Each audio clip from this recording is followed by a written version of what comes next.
Hey all you cool cats and kittens, it's Carole Baskin from Big Cat Rescue, and I just rode my bike into the sanctuary and whoo, it's a hot one. Yeah, oh, and my thing says I'm still riding. Yeah, I'm done with that. Just rode in through the front gates and all I see are people taking care of cats. Oh my catness, there's Mai, and I saw Sarah Koppel. There she is. She is cleaning the water bowl and feeding area for Duchess Tiger. So that little box that you see there is where the cats come in to get their food. And then after the cats have been fed, which has already happened this morning, they lock the cat out. You'll see that the door is down. And she has scrubbed the plate and scrubbed the water bowl and now is refilling it, even though Duchess in this 2.5 acre swamp can go down to Tiger Lake and swim if she wants and drink. A lot of the cats seem to prefer that fish flavored water, but they have the option of fresh water if they want it. I hope you guys checked out our update on the Freedom Field yesterday. We got a nice video montage from Scott and Tanya Smith and put it all together for you. So Maya's doing the same thing here for this bowl. So she's got 2 different places where she can get a drink. Good morning.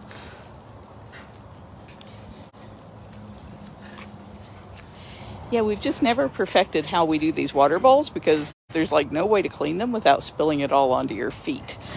And that's why a lot of the people here wear boots or waterproof shoes. I have new waterproof shoes. Can't wait to get them wet. Actually, I'm lying. I hate having wet feet.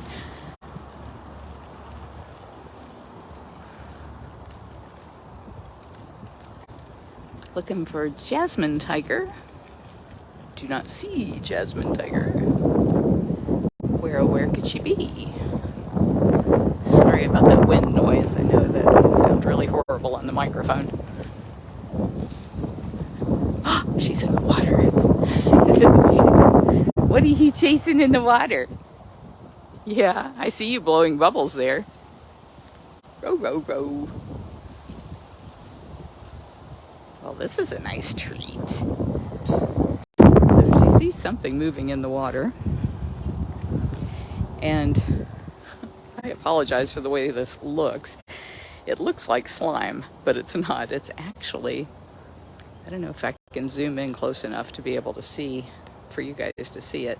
But you'll notice the way it moves around her. Like, see on her back there?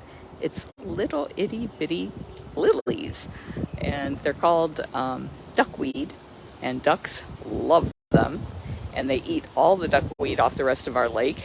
But over here on the tiger side, the ducks can't spend their time eating the duckweed or they'll get eaten by tigers. Are you walking on the ground? I can't believe how low the water is. Usually if you see that dirty line up above her on the metal, that's where the water line usually is. But it's been super dry all winter and spring and now into the summer. We had some nice rain last night though.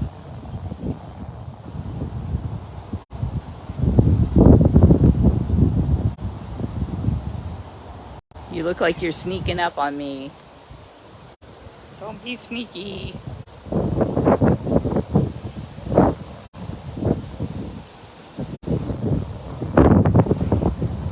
Find a stick?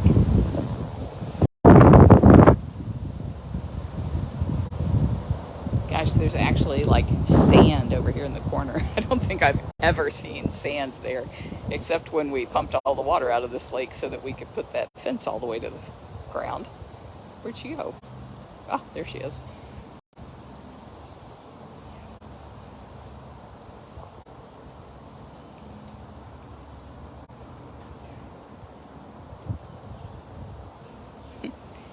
Yeah, tigers love the water.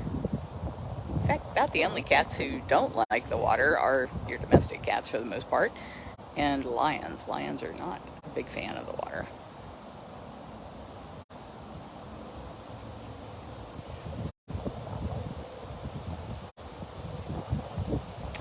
Yes, there are fish.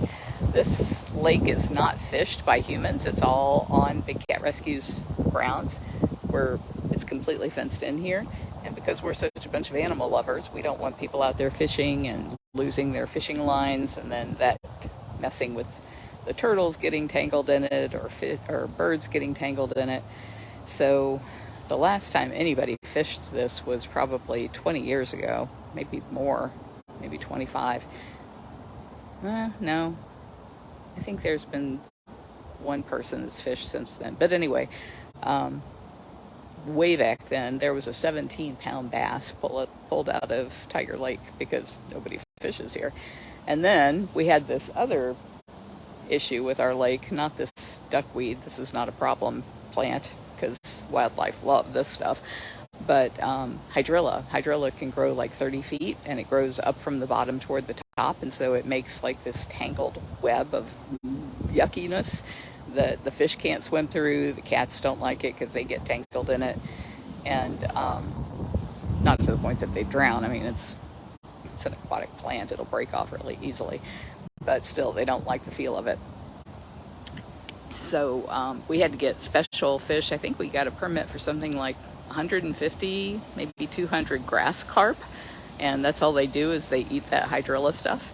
And so now those guys, even when we got them, they were probably about 6 to 9 inches long, and now, gosh, they're like 1.5 feet, and they can get up to 70 pounds when they're full grown. See there, you can see how those little lilies just disperse all over the place. It's kind of like peekaboo with what's under the water, huh? Get those turtles and fish under there. You play with the toys.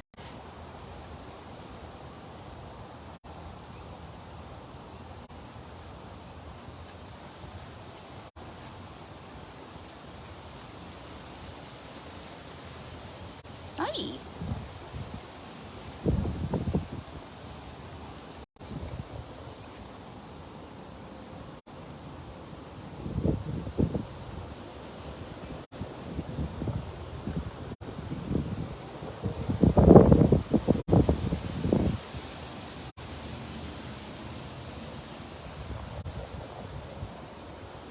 Oh, look who's coming. Gotcha, Tiger. Is it going to be fun now? You got somebody to play with? Will she come play with you? I see a keeper in the background there, coming up around the backside of Duchess.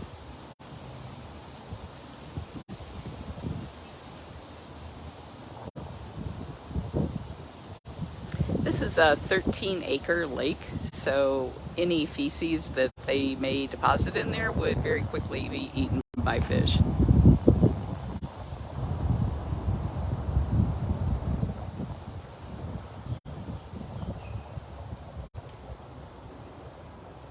Jasmine's like, come on, Duchess, let's play. I want to play. Let's go see if we can get a better view of sweet Duchess. We've been looking at Jasmine for a while. I see Afton's over there with Emma. Looks like they were talking to Sudsy and Mouser. Hello, you beautiful.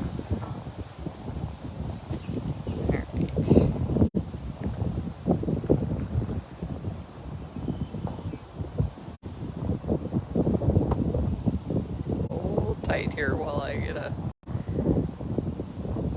good angle on her.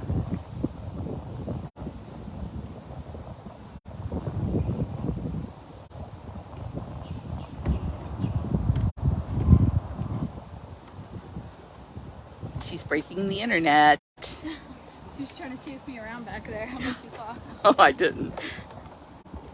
Were you being too playful?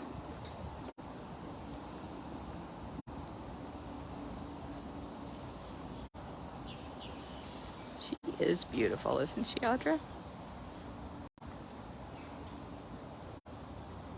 Yes, Maureen's correct. We closed down during COVID and the aftermath of Tiger King, and we have not reopened. And part of the reason was what they learned during COVID is hang on a second, I'm going to get you guys a different angle on her. What they learned during COVID is that cats can contract it and they can die from it. And it just wasn't worth the risk to us to lose our precious cats. So our people were extraordinarily careful during that period of time, making sure they were vaccinated, they were wearing masks, even though it'd be like 100 degrees and, you know, like 90% humidity. It was just awful for our keepers during 2020, 2021. By 2022, I think things had started easing up a bit, and I believe it was in 2022 we were able to ditch the masks except in special situations. But we never reopened because we lost so many of our volunteers during that period of time. They found other things to do and, you know, didn't want to wear masks, didn't want to be dealing with the pain and suffering that the humans had to go through in order to take care of the cats during COVID, which made it even harder on the people who did stay.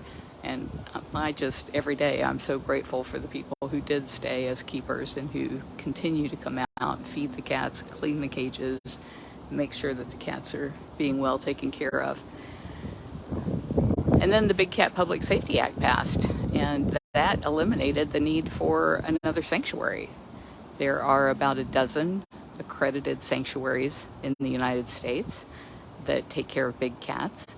And even though Big Cat Rescue has been proud to be a part of that for many, many years, we just aren't needed because there is not a big influx of big cats needing to be rescued. You'll see that a lot of the sanctuaries now are going to countries outside of the U.S. to rescue cats. And in the case of tigers, that's like a 2-year process, but hey, bless their hearts for doing it, because those cats need help too.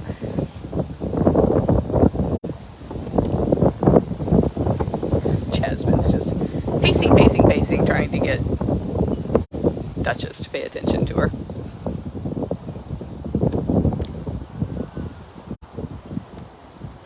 So our cats will be moving to Turpentine Creek, which is in Eureka Springs, Arkansas.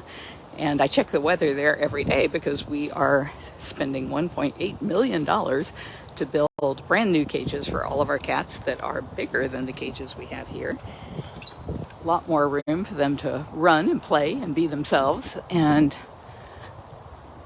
they've had a lot of rain. So I've been watching the weather to see how far behind things are going to get. And they were telling us in the update that they did yesterday that they feel like they may be back on track because they've had some really good hot days, dry days, that they've been able to catch up on some of the work that they're doing, which is encouraging because I've been checking the weather there like every day and it's always like 10 to 15 degrees cooler there than it is here, which would be so nice.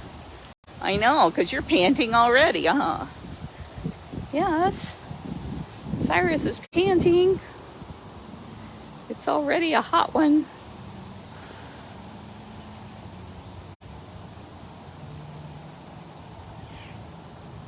Thank you for that, Trill. That was so precious.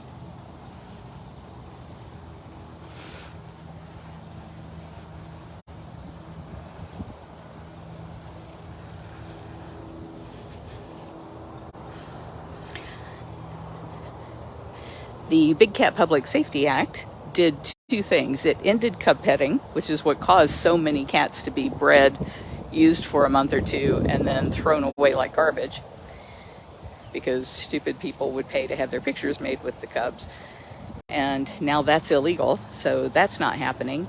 And it phased out the private ownership of big cats. So Sunday was the last day for anybody to register cats that they have. And now I've got to get used to a different way of saying this. I used to say that the Big Cat Public Safety Act allowed people to keep the pets they have, but they had to register them by June the 18th. Well, June the 18th is coming on. So anybody who did not register their private pets, this doesn't affect zoos or sanctuaries, anybody who has a USDA license, but anybody who had them privately as pets, if they didn't register them, now it's too late. They can't register them, which means when they are found out, and it's hard to hide a tiger, then the U.S. Fish and Wildlife Service can confiscate the animal and put them in a legitimate sanctuary. And the sanctuary community, the accredited sanctuary community, is working with the U.S. Fish and Wildlife Service to let them know that these seized animals belong in sanctuaries, legitimate sanctuaries, not in roadside zoos or other horrible situations masquerading as sanctuaries. I think a lot of people thought that there would be this huge crush of big cats being dumped, but that didn't turn out to be the case. And in fact, most of the calls that sanctuaries are getting are for smaller cats, because people have seen the handwriting on the wall and they figured out that they're not going to be able to keep lions and tigers and leopards and jaguars and cougars and snow leopards, but they are keeping the smaller cats: bobcats, servals, caracals, and cheetah, thank you, AZA, and clouded leopards, again, thank you, AZA.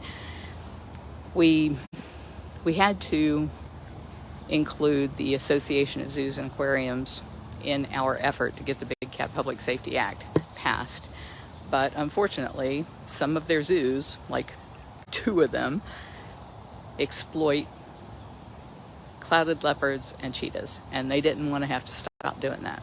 And so they carved out an exemption for themselves, which I hate. I absolutely hate, because now all the bad guys are using those kinds of animals. And for that reason, I would say, please never go to any kind of a zoo. If you have to go see an animal in a cage, go to a legitimate sanctuary during one of their visitation times and see an animal who's been rescued, not somebody who's been bred to be exploited. But anyway, back to the good news, which was that now, no matter what excuse a person has for having a lion or a tiger or a leopard or another big cat in their backyard, no matter what their excuse is, they can't keep them now if they didn't already register them with U.S. Fish and Wildlife Service. And so those animals will end up going into legitimate sanctuaries. And I just don't think that there's an awful lot of them out there. There used to be thousands of them, but they don't live long in private hands. Private owners don't know how to take care of them. They don't provide proper vet care. They don't live very long there, and they usually get rid of them by the time they're about 3 to 5 years old, because they can't show off with them. And that's the only reason anybody has a big cat in their backyard, is to show off. And once they're 3 to 5 years old, they will kill you, just because that's who they are. They can't help themselves. And so people dump them by the time they're that age. And so that really reduced the number of those big cats that were in private ownership to begin with by the time that the bill passed. So I'm certain that there will be enough space in the existing accredited sanctuaries for all of the cats who need to be rescued.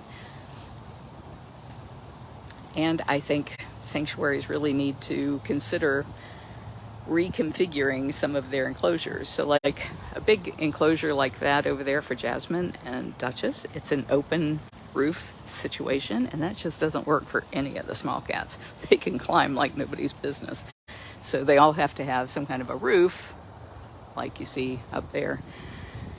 And that's going to mean reconfiguring a lot of these enclosures at legitimate sanctuaries, which is going to be expensive. So I would encourage you to help the sanctuary of your choice make those improvements.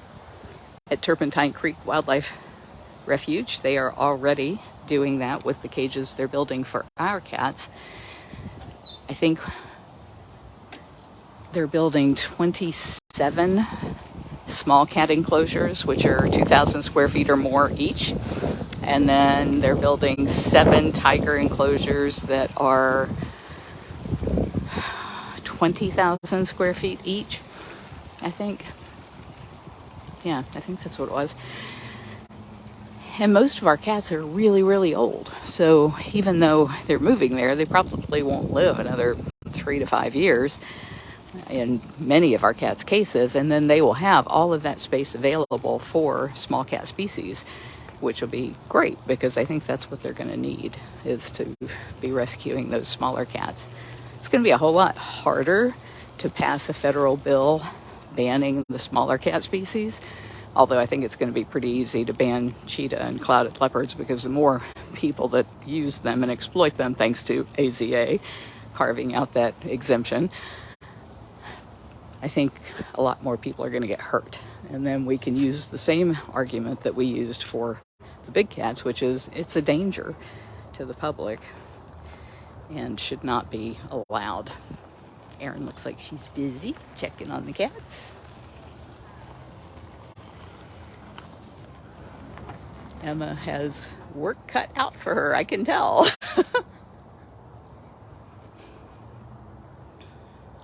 I saw Lovey, so I'm going to see if we can go see Lovey. Even though we have 38 cats, the 27 cages are sufficient for us because a lot of our cats live in pairs. So there's Moses and Bailey, Sue and Lakota, Kelowna and Dryden, Flint and Nabisco. Am I missing somebody? So they will have shared space with accommodations to make sure they can be separated at feeding time and have their own dens and everything, just like they do here. Pam, there will be no more sanctuary at Big Cat Rescue. Big Cat Rescue will continue, however, because our primary goal is to help the most cats we possibly can with the resources we have. And where we see the biggest need, now that the Big Cat Public Safety Act is passed, is in saving these guys in the wild where they belong. So we will continue to be coming to you on social media, talking about the programs that we're working on in the wild. Jamie and Victor will be visiting those projects and gathering videos and photos of the cats that we're helping to save there. And we, of course, want to bring you along with us on that journey and share all of that information with you. We'll be able to do it with the proceeds from the property here that we will sell once all of our cats have been relocated to Turpentine Creek.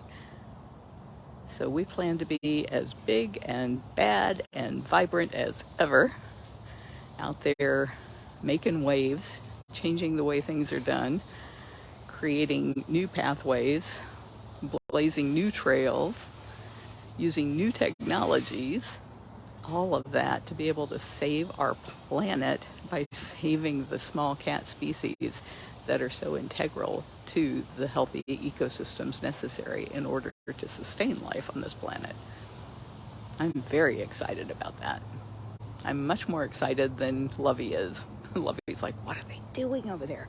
Oh my God, they're going in Kelowna and Dryden's house. Call the cat police. They're raking and cleaning, doing some landscaping in Kelowna and Dryden's enclosure. That's why everybody's over there with the buckets and barrels. I'm happy to see a good crew of people here on a Tuesday. Very exciting. Kathy, thank you for posting that link.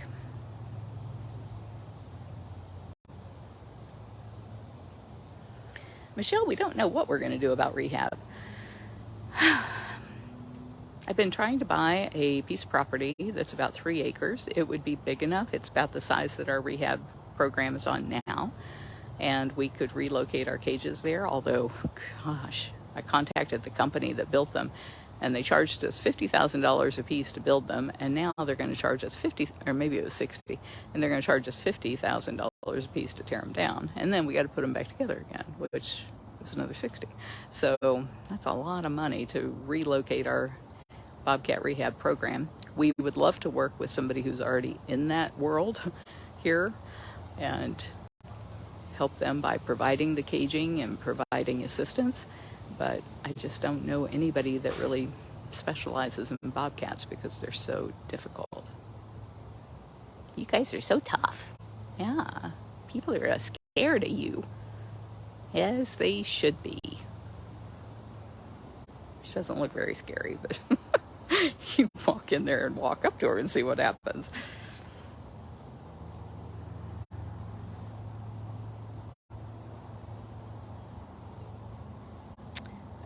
Oriya Ran asked if there's anything that can be done for big cats in other countries. Yeah, we already do that. We work with Edwin Wick of the Wildlife what is it, Wildlife Friends Foundation Thailand, and we helped them rescue a bunch of tigers from a zoo last year or the year before. They are currently trying to rescue a whole bunch more tigers from another zoo, and I have not pledged any money to that yet. I still have some questions about it because my question is, there's so many people in the United States who are struggling to find a tiger to rescue that seems like if there's tigers in Thailand zoos that they would be all over that. So I've asked if that's the case, and if so, how many of them have been pledged to legitimate sanctuaries versus going to his facility in Thailand. And I would absolutely encourage anybody to go to Wildlife Friends Foundation of Thailand and donate to their efforts to save those big cats. We spend about $100,000 a year currently on projects that are in the wild all around the globe. And once we sell this property, we can probably up that to about $500,000 a year and be able to do that for 20 years. So it's a really, really good move for cats in the wild that we're selling this property. I owned the property back in the 90s, but I gave it to the sanctuary. So the sanctuary will be the one controlling the funds and making sure that it's used for sanctuary purposes. And of course, since we intend to continue the sanctuary, we have to continue to be good stewards. So we will still be making sure every year people know exactly what we're doing with the money that we have, and any donations, of course. I don't know how much people are going to donate to Cats in the Wild, because I think people are kind of short-sighted. If they can't look right at the cat and see it, it's hard for them to care about it. But I hope to change that. I'm going to find out new ways to make people care about these cats in the wild, because they need it. They need it like never before.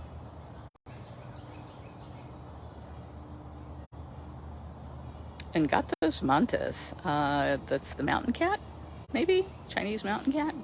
I love them. Thanks for sharing, Naomi.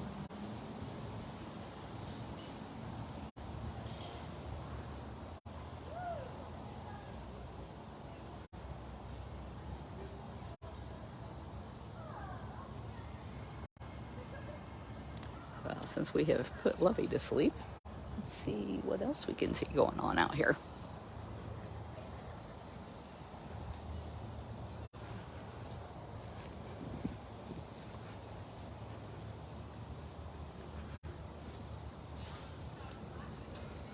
It's Amanda and Kristen, who I can hardly tell from a distance because they look so similar to see their faces. So that's Amanda. That's Kristen. That's Erin up on the ladder, and Emma back on the back ladder. Good morning. I'm good. How about you? Where's those bobcats? Oh, there's Bobcat. You're surrounded. Oh dear.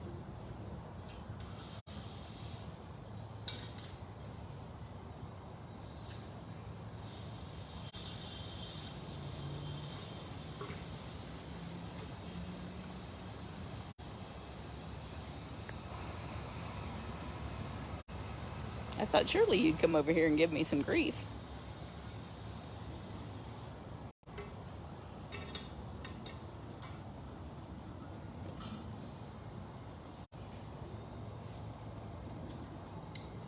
Oh, goodness. So rowdy. Yeah, we're all so cranky.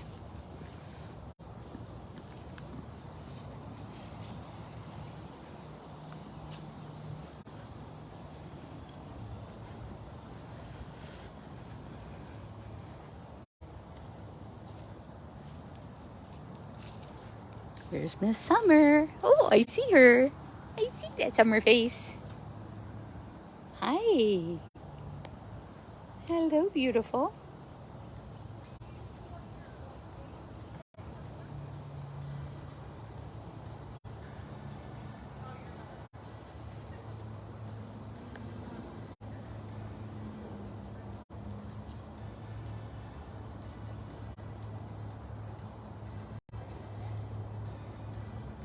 So yeah, I like your little bouncing tiger icon. That's so cute. It is the Munchkin, Cheryl.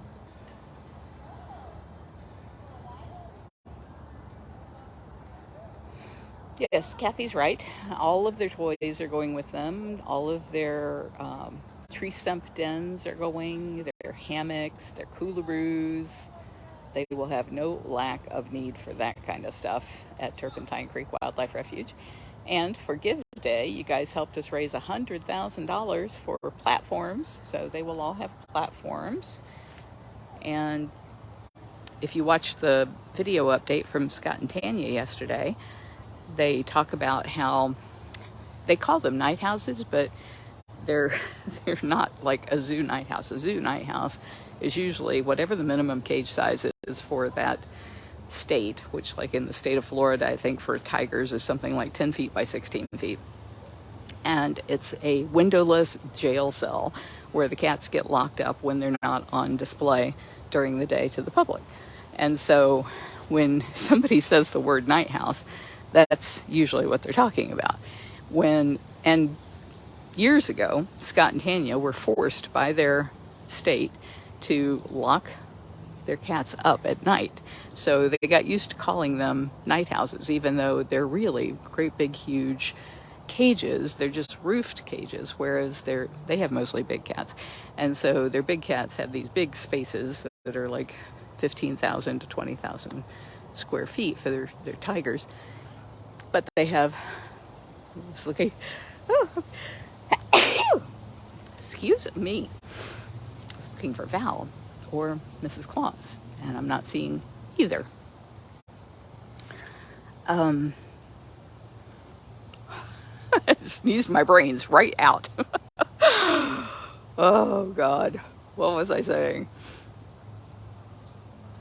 Oh, so night houses. So their state used to make them lock the cats up at night in these roofed sections. So like where our cats have open air cages, they all have a roofed section attached to it. And we call it the roof section. At Turpentine Creek, they call that the night house. And they are not required to lock them up anymore and haven't had to for the last 5 years. So bravo to them to get the state to lift that stupid requirement. I'm going the wrong way. So Scott was explaining yesterday that what's been holding up the progress there because of the rain is they were digging out clay from a clay pit that they had on their facility. They have 460 acres there. They were digging out the clay to use as the base for these concrete pads that they're putting out there. And so the way their cages are built, because they're not really rectangles or squares, they're more like trapezoids, but they have straight lines. And the way they're built, they can put 4 dens back to back. Hi. Out, sir. They can put 4 of these roofed sections back to back. And each section is 16 feet by 32 feet. In that 16 foot by 32 foot roofed box is where they will have a concrete floor, their den boxes that they have heated, and their feeding area. So if they drop their food, they drop it on concrete. They don't drop it in the dirt, which I really like. And then that box is attached to the rest of the cage, which is, I don't know how much, I can't do the math in my head for 16 by 32, but if you deduct that from about 20,000 square feet, then that's how big the rest of their cage is. So this concrete night house roofed area is for each cat the 16 by 32. And then they can go out into their main yard anytime they want, because those doors are left open unless, like if they're having to go in to clean the cage or something, take out some enrichment or whole prey item or something, they may have to lock the cat out so they can go out and do that, just like we do here. But the cats are not locked into that 16 by 32 for any reason other than that, or medical care or something. And then there are 4 of those, like I said, back to back. And then there's going to be this big, if you can imagine, like a big, if you've ever been to like a park and they have those big canopied areas with all the picnic tables underneath, so it'll be like that over the top, and then there'll be big ceiling fans up there so that they've got a nice breeze all the time, which is super nice. I didn't even know that that was in the plans until yesterday, but I love it. And they will also be able to adjust the sides on those, because each place that you set a cage there, depending on where the sun rises and the sun sets, you may have areas where it casts more light across that area than you would want. You would want more shade. So they can extend the walls down a little bit in those areas with the metal to create a shady area for the dens and the feeding area. So that's nice. And just like Mouser here, he could be anywhere in this enclosure that the people who love him built for him, that is full of grass and trees and bushes. And where does he want to be? On that hard surface in his tree stump den. Cats. I see Aria, who's gonna just pretend I'm not here, huh? She says, if I ignore you, will you go away? I'd very much like for you to go away, lady.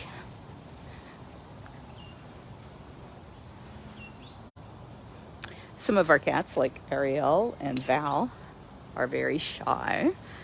And so we will have to create some ways to make them happy with their new space, because making these cats happy is our primary concern.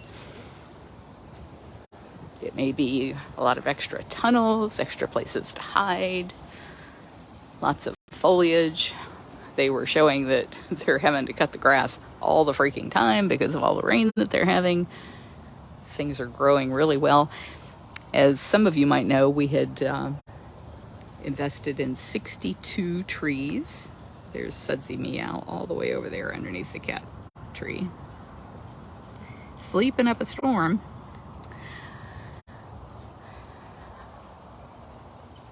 We had assisted the Smiths in buying 62 trees to plant out there in advance of all of this construction so that they can start growing. And these are really big trees. And so they've been watering them regularly, plus they've been getting a lot of extra water. But they installed a really clever system where they put like a pipe down to where the bottom of the root ball is to make sure that the water gets down to the roots, and kind of encourages the roots to go deeper and stronger. And so I forget how many gallons of water a day they said that they've been pumping onto those, and they know how many gallons because they use a water truck full of water, so they can actually measure how much it's been. But they haven't lost one of those trees. So the first update that you guys saw, they talked about how one or two of the trees they were concerned they might lose, and those came back and are doing great. So all of their shade is currently growing. And as I look around here and think about how hardly any of these trees were here when we started 30 years ago, there were some pine trees out here, but most of these trees we planted. And now, goodness, look at them. I've lost my bike. I'm not sure where I left it. There's no cats in this area.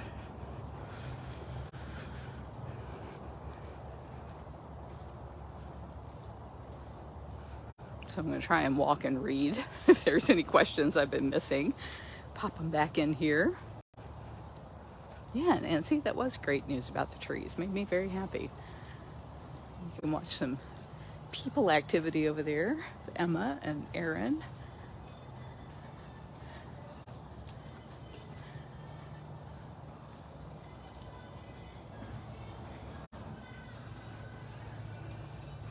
They got some tunes playing.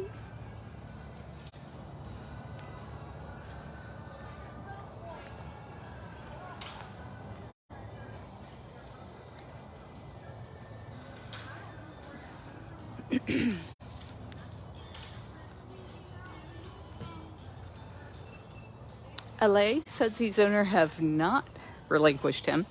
I know that they said that the husband, was traveling until the 15th, And then after that, they were going to plan a trip here to pick him up. And Afton has been the person corresponding with them. So the last I heard is they still plan to come and get him. We would be happy for them to leave him here. As much as I hate the idea of him going to a breeder, the fact that he can't breed because he's been fixed and he's got that broken ear, so he's not perfect, and he's freaking huge and scary, so nobody wants that. I mean, when people buy those animals, they're buying them because they want to show off. They can't show off with that cat. He's not going to let them. He's not going to let them live in the same house with him. If you guys have been watching on the cameras, you can see how we have to go in there with nets and kind of like throw the food to get him to go after the food so that they can get in there and clean. Nobody wants that in their house. So I think there's a good chance that he'll end up with us, which means we have to build a cage, which means we have to spend, oh God, I don't even know how many tens of thousands of dollars to do that, but we'll do it. Hi, Filmo. Yeah, you were sleeping. You snooze, you lose. He loves to chase the bike. Well, I just love seeing you up there, Shiloh. Can I come see you better? Yeah. Everybody's doing the bath thing. I see Moses over there on the cat tree having a bath.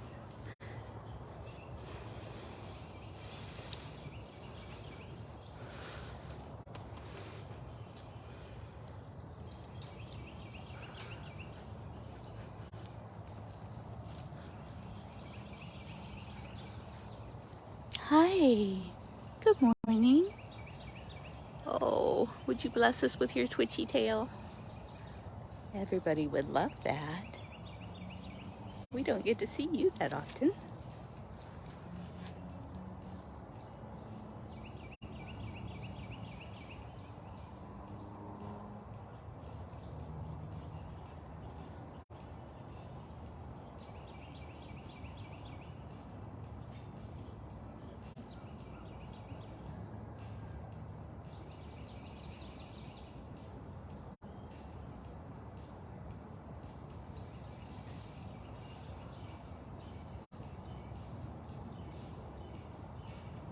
I've been talking about how everybody's on unnatural surfaces, and here you are enjoying the dirt. Just had to break with the tradition, huh? Their tails are so expressive, aren't they?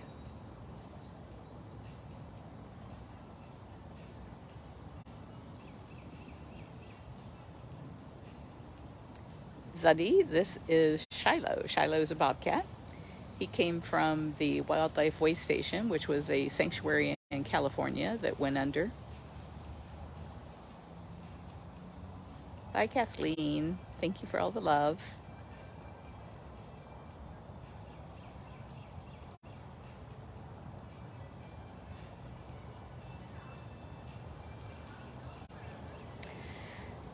Cats, Eureka Springs has a wide variety of plants, and ferns are one of the things that grow there. There's a house just across the street and down a little ways from the sanctuary called the Quigley House, and it's amazing. It has just every kind of plant you can possibly imagine there, inside and out, and so it's a great example of everything that can grow there.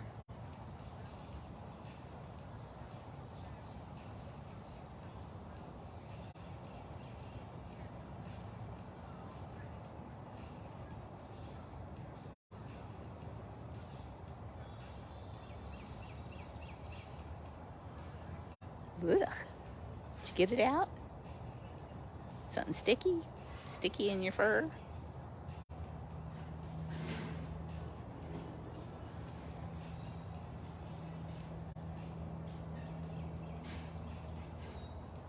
I think we will leave it here with Mr. Shiloh. Thank you, everybody, for joining us this morning. Thank you all the keepers here at the sanctuary who are still here keeping. Everybody online who is helping us get the message out there about big cats and why we need to protect them. Oh, I never did finish saying now we have to rethink the way we talk about the Big Cat Public Safety Act, because the way I used to say it was it ends cub petting and phases out private ownership. But now it has ended cub petting and has ended private ownership, with the exception of those who registered, which I don't know the exact number, but I'm guessing probably not more than 20 people actually registered, if that. So it's an end of an era, just like Shiloh walking out of the scene. Love you guys.